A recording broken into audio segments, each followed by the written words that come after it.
Welcome. If you want to get live fluid wallpaper on your OPPO Reno4, at the first you have to go for the Play Store, and in the search bar you have to type fluid live wallpaper.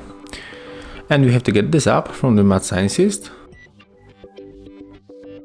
And right now we can open this application, and as you can see, here is how our wallpaper is going to look. But you can also customize this wallpaper. We can change a lot of things here. So when we click to set as live wallpaper, we can just simply apply it on the both screen and the home screen. But when you click right here and go for the settings, you can also change the theme of it. So for example, you can set up this one, and that's how it will be looks.